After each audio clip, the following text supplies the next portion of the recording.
28 years after his conviction, Clarence Moses Eel is getting another chance to prove what he has said all along. He did not brutally rape and beat his neighbor in 1987. Did you do it? You got to be kidding me. Hey.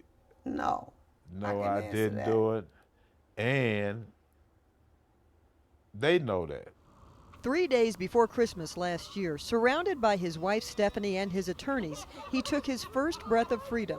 A Denver judge granted Moses Eel a retrial late last year after a jailhouse confession by a former neighbor raised new questions about the case. Oh, I feel great. I mean, this is the moment of my life right here. Yeah, happy tears, happy tears. It's all good, and we going home, y'all. In the original trial, Moses Eel was convicted at least in part based on a vision.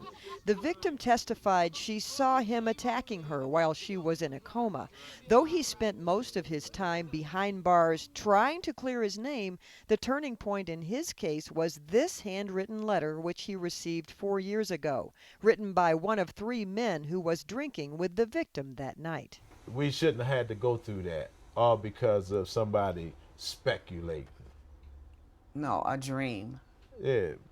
Moses Eel, who missed out on raising his own kids, was also a stranger to his grandchildren.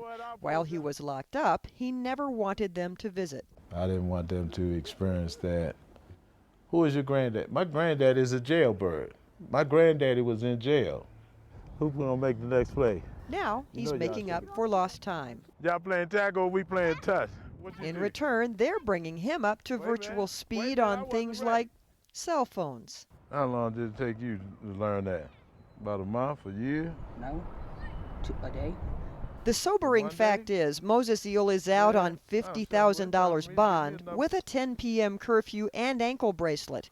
Reminders he cannot do whatever he wants. I can't feel like I'm free because the conviction was just overturned, allowing me a bond, and I made bond.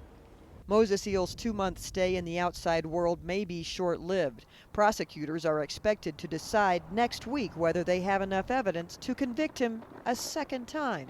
To do that, they're probing into decades-old memories of key witnesses and the victim who still stands by her story.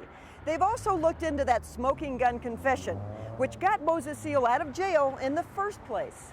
That confession was made by a former neighbor of Moses Eel and of the victim named L.C. Jackson, who, by the way, was in prison for a separate rape. The twist is the DA doesn't think Jackson's revelation was such a hot lead at all. In fact, in a statement, District Attorney Mitch Morrissey says Jackson admitted to investigators he lied and made the confession up. The fact that the DA's office has not yet dismissed this case is disappointing, to say the least. Eric Klein, one of the attorneys Moses Eel calls his dream team, admits Jackson did at one time recant his confession, but later admitted to the attack in court. But what matters is that he came into court after that, testified under oath, and affirmed that he was the one who had sex with the victim and that he assaulted her.